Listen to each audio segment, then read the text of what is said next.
Kalau untuk rencana jangka panjang perusahaan sendiri, bagaimana gambaran target yang dibidik oleh SMF untuk penyaluran sekuritisasi aset, tagihan KPR, mungkin tadi yang sudah disebutkan melalui EBA dan juga melalui skema pembiayaan, Pak? Iya, baik, terima kasih. Jadi kalau sekuritisasi aset, jadi sebetulnya mekanisme dua.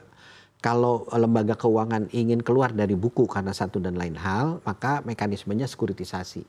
Tapi kalau lembaga keuangan itu masih berpikir bahwa oh ya ingin menumbuhkan aset di dalam bukunya, itu mekanismenya pembiayaan. Nah, sekarang kita sedang mencoba mengeksplor sekuritisasi tanpa jual putus. Jadi tanpa menjual tetap ada di buku, tapi mekanismenya sekuritisasi.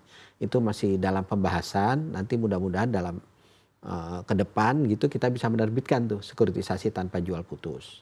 Satu. Yang kedua, kalau untuk sekuritisasi tentunya kita terus melakukan pendekatan kepada lembaga keuangan, sosialisasi gitu ya, mengajak lembaga keuangan untuk melihat bahwa sekuritisasi ini adalah salah satu way out untuk bagi lembaga keuangan yang ingin tadi misalnya menjaga rasio LDR, menjaga maturity mismatch gitu. Ini adalah salah satu way out yang sangat baik gitu ya. Nah, mudah-mudahan ke depan tadi dengan tren peningkatan LDR dan lain sebagainya, kebutuhan untuk sekuritisasi ini akan makin meningkat gitu ya. Baik dengan jual putus atau tanpa jual putus. Nah, terkait dengan pembiayaan, balik lagi SMF ini pembiayaannya sebetulnya ada dua. Yang pertama adalah dalam rangka program KPR FLPP. Tadi kami sampaikan dari 200 yang pemerintah canangkan yang saat ini jumlahnya meningkat dari 220.000 menjadi 350.000.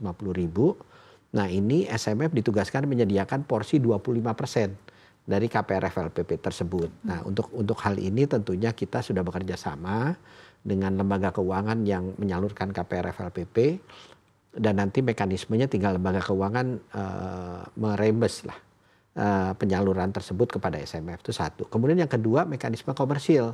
Kami juga melakukan refinancing pembiayaan untuk pembiayaan komersil, tapi semua ini terkait perumahan, Mbak Dina. Jadi nggak ada yang di luar perumahan karena SMF spesifik hanya perumahan. Cuma memang perumahannya itu ada milik, jadi memiliki kemudian merenovasi.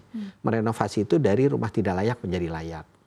Nah, ini kita terus melakukan sosialisasi. Nah, harapannya kita terus bisa meningkatkan jumlah penyaluran tersebut sehingga mendukung program pemerintah 3 juta rumah. Oke, tadi yang Bapak sampaikan begitu program sekuritisasi yang bisa dilakukan oleh perbankan, apakah memang Anda melihat perlu atau memang sudah ada aturan baru mungkin dari OJK atau dari pemerintah untuk mendukung program ini?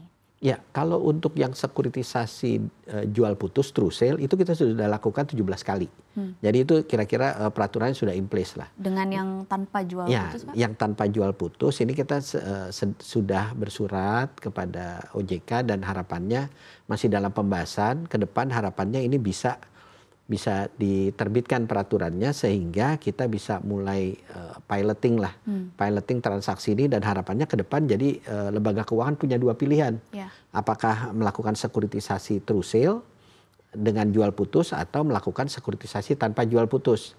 Nah, ini menambah mekanisme gitu ya, bagaimana lembaga keuangan ini bisa memperoleh pendanaan dari pasar modal dengan sekuritisasi gitu, mekanismenya terbuka. Oke, sudah ada komunikasi atau sosialisasi mungkin dua arah terhadap para lembaga keuangan begitu kepada para bankir berkaitan dengan program sekuritisasi tanpa perlu putus aset begitu Pak, mungkin berkaitan dengan apa yang ingin diterapkan oleh SMF? Ya, kami sudah melakukan MOU kepada kurang lebih 11 lembaga keuangan untuk melakukan piloting sekuritisasi tanpa jual putus. Nah, harapannya nanti dengan diskusi atau pembicaraan ini kita membahas struktur, kemudian kita memperoleh izin dari OJK untuk piloting.